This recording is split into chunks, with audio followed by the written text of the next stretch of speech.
천국에 대해서 어떻게 생각을 하고 계셨습니까? 지금까지 기독교의 천국의 개념은요, 아까도 말씀드렸듯이 죽어야만 가는 곳으로 우리가 알고 있었죠. 다른 공간, 다른 장소, 이 땅이 아닌 설명할 수는 없지만 하여튼 다른 곳을 우리가 생각을 합니다.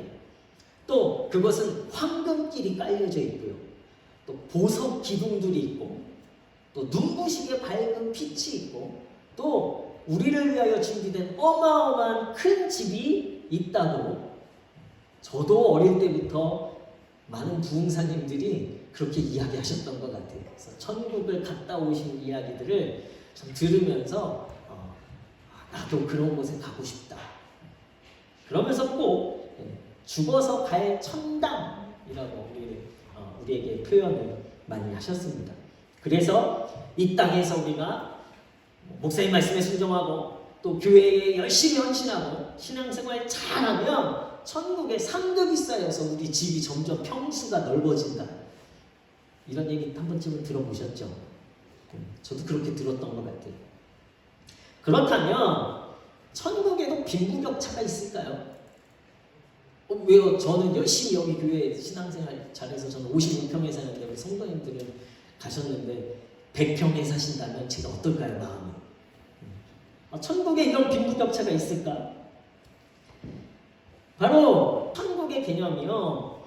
이러한 의미들을 가지고 보면 천국을 물질주의적인 가치관으로 해석하고 묘사하고 있었다라는 것을 우리가 알게 됩니다.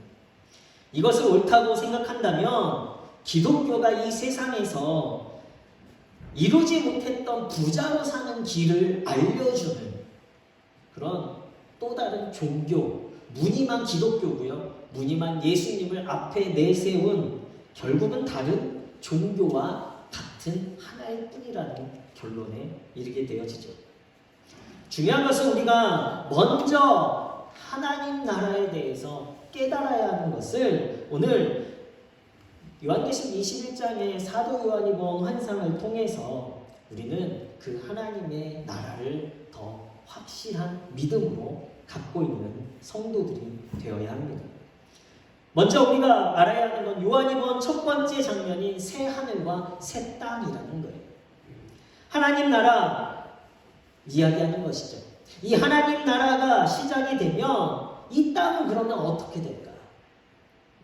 두 가지 많은 의견들이 있었습니다. 첫 번째는 하나님 이 땅, 우리가 살고 있는 이 땅을 소멸시켜 버리신다는 거예요. 완전히 불로 다 태우시고 아예 없애버리시는 거예요. 왜요? 너무나 죄가 만연하기 때문에. 그리고 또 하나는요, 갱신의 개념입니다. 그런데 요즘 많은 학자들이 이 소멸의 이론이 아니라 하나님께서 처음 만들어셨던 이 땅, 우리가 살고 있는 이 땅을 하나님이 오시는 그날, 하나님이 통치하시는 그날 이 땅을 다시 새롭게 하신다라는 해석으로 또 그렇게 믿음으로 고백한 학자들이 더 많아지고 있습니다. 하나님이 처음으로 창조하셨던 이 세계를 결코 버리실 리 없기 때문이라는 거예요. 너무나 하나님의 마음에 들었던 세계. 그래서 인간을 만드셔서 함께 그 영광을 누리게 하고 싶었던 이 세계를 하나님이 결코 소멸시키시고 버리실 리 없다라는 것입니다. 그렇기 때문에 오늘 말씀에 보면 하나님이 새롭게 하신다라고 기록하고 있음을 우리는 더 믿음으로 보게 됩니다. 로마서 8장 20절에서 21절 말씀을 보면요, 피조물이 허무한데 굴복하는 것은 자기 뜻이 아니요 오직 굴복하게 하시는 이로 말미암음이라. 그 바라는 것은 피조물도 썩어짐의 종노릇한 데서 해방되어 하나님의 자녀들의 영광의 자유에 이르는 것이니라. 로마서에서도 이미 하나님이 만드신 이 세계를 다시 하나님께서 회복시키셔서 하나님이 이루실 하나님의 나라 그 영광에 함께 참여하게 하신다라고 기록하고 있습니다. 하나님의 심판은 죄에 대한 심판일 뿐이고요. 피조물들은 다시금 하나님의 다스림 속에 완전히 새롭게 되어서 하나님의 다스림을 받고 하나님의 통치를 받는 회복을 말씀하고 있는 거예요. 이것이 어떻게 이루어지겠습니까? 2절 말씀에 보면 또 내가 봄에 거룩한 성 새 예루살렘이 하나님께로부터 하늘에서 내려오니 라고 기록하고 있어요. 마태복음 6장 10절 말씀에 우리는 늘 고백합니다. 나라가 임하시오며 뜻이 하늘에서 이루어진 것 같이 땅에서도 이루어집니다. 하나님의 나라가 떨어진 공간, 분리된 공간이 아니라 그 나라가 어디에 임하신다는 거예요? 바로 이곳에 임하시길 우리는 기도하고 예수님께서도 그 일에 대해서 우리에게 말씀하시는 거예요. 마지막 날에 인간이 거하는 땅과 하나님이 거하시는 하늘이 서로 연결이 되어지고 하나가 되어짐으로 말미암아 완전한 하나님의 나라가 바로 어디에 이루어지는 것입니까? 어디예요? 주님이 통치하는 나라가 어디에 이루어지는 거예요? 이 땅에 이루어지는 거예요. 이 땅에. 이것이 바로 하나님의 나라입니다. 죽어서만 갈 곳이 하나님의 나라가 아니라 바로 하나님의 나라는요, 이곳에 이루어진다. 우리는 하나님의 나라를 준비하는 성도입니다. 세상은 이 땅에서 유한한 삶을 살아가는데 모든 것을 쏟아부어요. 그래서 자기 관리를 합니다. 그 중에 가장 중요한 건 이 유한한 시간이기 때문에 어떻게 해요? 시간 관리가 중요하다라고 이야기해요. 그런데 문제는 방향 관리에 대해서는 소홀하고 있다는 거예요. 어디로 가야 하는지. 기독교에서만 방향 관리에 대해서 이야기합니다. 유한한 인생에 더 많은 것을 누리려는 욕심과 남들보다 부족한 것 때문에 괴로워하면서 우리의 인생을 방향이 아닌 채우기에만 급급한 부족한 시간을 관리하며 살아가려 하는 것이죠.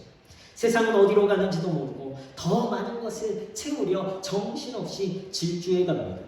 그러나 오늘 성경 말씀은요, 우리의 목적이 무엇인지를 분명하게 이야기하고 있어요.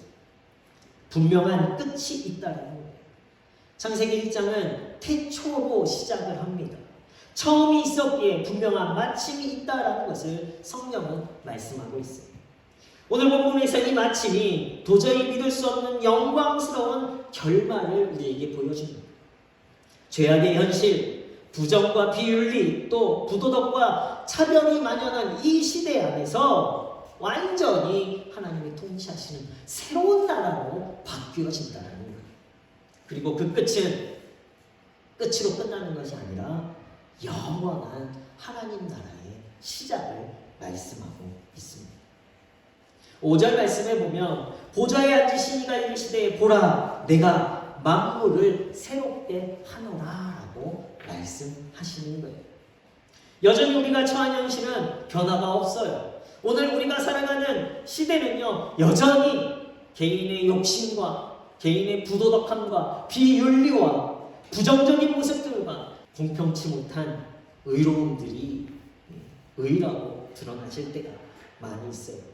그러나 하나님께서 이 나라를, 이 땅에서 하나님의 나라를 이루시기 위해 이 모든 것들을 어떻게 해요? 새롭게 하신다. 완벽한 하나님의 나라를 이곳에서 보게 하신다라고 약속하십니다.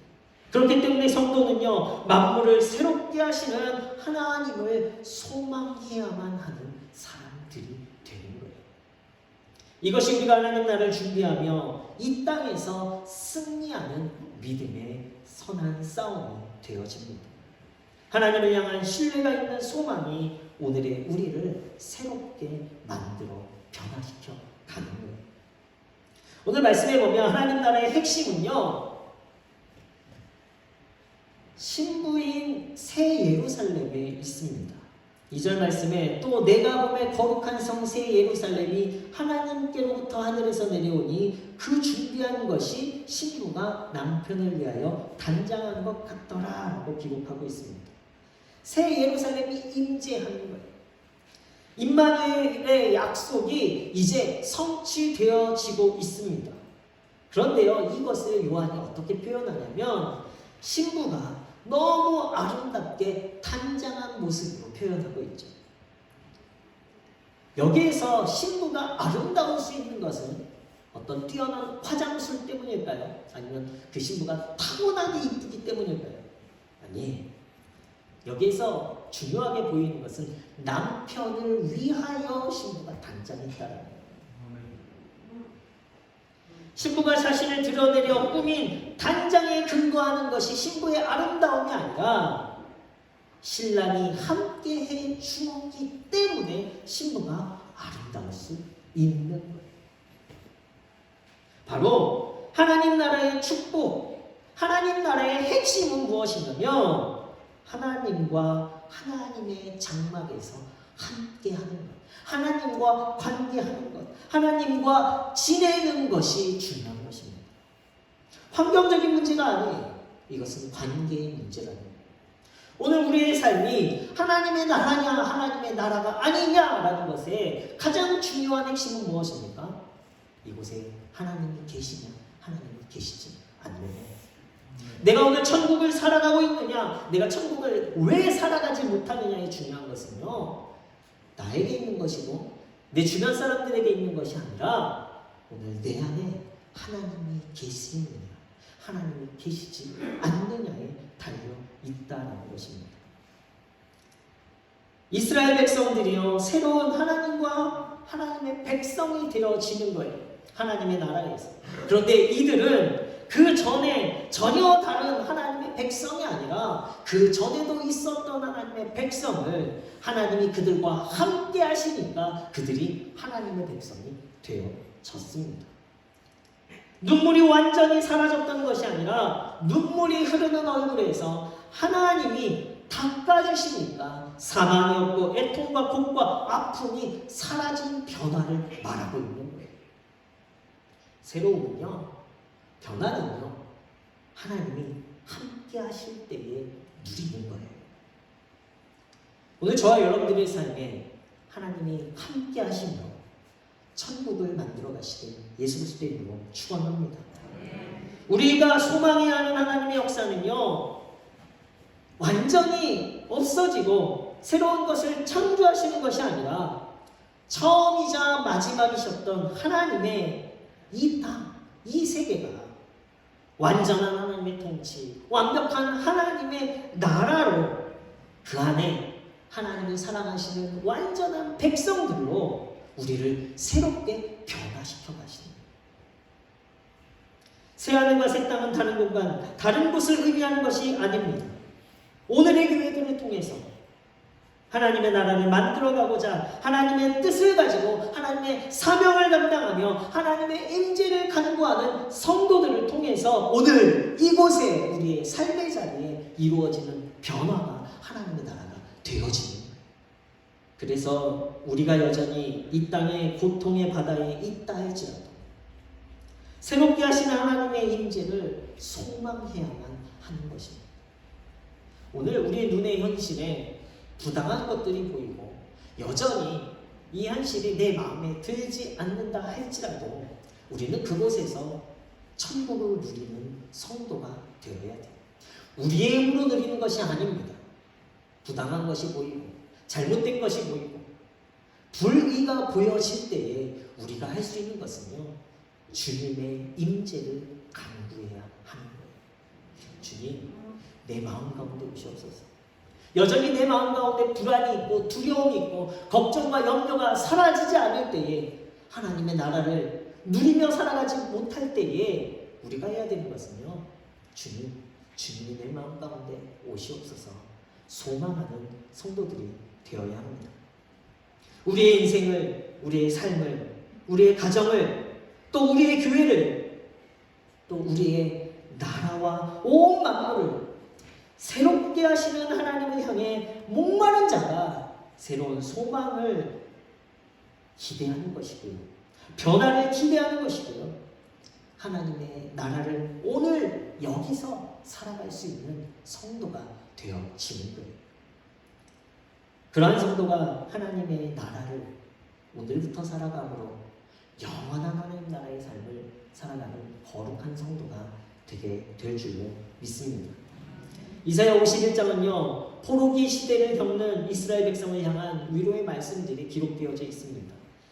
그들이 겪는 고통은 무엇입니까? 나라를 잃어버렸어요. 포로가 되었어요. 하나님께서 지켜주실 줄로 알았는데 나라를 잃고 포로가 되어지고 예배도 제대로 드릴 수 없는 이방의 땅에서 우상 숭배를 강요당하는 그 고난 가운데 있었습니다. 하나님에 대한 이 엄청난 상실감은 그들을 너무나 아프게 했어요. 그러나 이사야 선지자는 그들을 향해 예언합니다. 그들이 노래하면서 시온으로 돌아올 것이다. 51장에 그렇게 이야기하고 있어요. 그들이 노래하면서 시온으로 돌아올 것이다. 지금 눈에는요, 그 거대한 나라, 우리를 올가매고 우리를 포로로 잡고 있는 그 나라의 힘, 그 나라의 권력을 바라보면요, 절대 우리가 그 땅으로 돌아갈 것 같지 않아요. 우리의 현실은 전혀 달라요. 그럼에도 불구하고 이스라엘 백성은요, 이 이사야 선지자의 예언을 믿음으로 고백했어요. 그리고 그 안에서 위로를 누렸습니다. 12절 말씀에 보면 하나님께서 위로자는 나다라고 말씀하십니다. 또 15절, 16절 말씀에 보시면요, 나는 내 하나님 여호와라. 내가 내 말을 내 입에 두고 내 손 그늘로 너를 덮었나니 너는 내 백성이라 말하기 위함이다. 하나님에 대한 상실, 내가 하나님의 백성일까라고 의심하며 여전히 현실의 고통 앞에 힘들어하는 이스라엘 백성을 향해서 하나님께서요, 너는 나의 백성이야 라고 말씀하고 계시다는 겁니다. 미래의 소망이 포로된 자들에게 위로가 될 수밖에 없었습니다. 그들은 이 말씀 붙잡고 위로를 얻는 자들이 되었어요. 하나님의 백성으로 살아갈 수 없는 현실 속에서 그들은 하나님의 백성이 되기를 소망하며 살아갔습니다. 새로움에 대한 소망은요, 미래의 것이지만 언제부터요? 그 일이 이루어진 이후에 누리는 것이 아니라 여전히 현실의 고통 가운데 있지만 소망은 우리를 오늘부터 그 하나님의 역사를 누리게 하는 줄로 믿습니다. 로마서 5장 1절에서 4절 말씀에 우리가 잘 알고 있습니다. 하나님과 화평을 누리자. 믿음으로 은혜로 들어가는 과정을 낱낱이 기록하고 있어요. 믿음으로 서 있는 이 은혜에 들어감을 얻었으며 하나님의 영광을 바라고 즐거워하느니라. 환난은 인내를, 인내는 연단은 소망을 이루는 줄 알겠다. 이것이 믿음의 과정이에요. 은혜로 들어가는 과정이, 처음의 과정이 은혜여서 그곳으로 들어가는 것이 아니라 이 은혜의 과정은 처음의 시작은요, 환난으로 시작한다는 거예요. 그러나 그 환난을 점점 들어가면서 우리는 인내할 수밖에 없고, 인내하며 우리는 더 연단할 수밖에 없습니다. 그 연단, 더 힘든 어려운 상황 속에서 우리가 잃어버리지 않아야 될 소망을 붙잡고 살아갈 때에 이 연단이 곧 우리가 소망하는 미래의 것을 오늘 누릴 수 있게 하는 거예요. 여전히 우리의 현실은 바다에 있습니다. 열등감과 죄책감과 슬픔과 기억의 고통들과 두려움을 우리 스스로는 떨쳐낼 수 없어요. 우리가 현실을 바꿀 수 없어요. 관계 하나, 사람과 사람 사이의 관계 하나 바꿀 수 없는 것이 우리의 능력이에요. 그러나 하나님을 향해 부르짖고 우리가 소망할 때에 우리와 함께 하시는 하나님께서 우리의 모든 아픔, 우리의 모든 눈물을 닦아주실 줄로 믿습니다. 새 하늘과 새 땅으로 이끄시는 하나님을 바라볼 수 있을 때에야만이 오늘이, 저와 여러분들의 오늘의 삶이 축복이 되어집니다. 알파와 오메가가 되신 하나님은 모든 역사를 주관하시기에 하나님의 역사 안에서 오늘 우리가 하나님 안에 거할 때 우리에게 오늘은 소망을 이루는 축복의 날이 되는 줄로 믿습니다. 모든 것을 새롭게 하시는 분은 하나님이에요.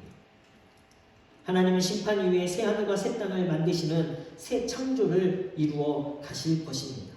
그렇기 때문에 우리가 소망해야 되는 것은 오직 주님밖에 없어요.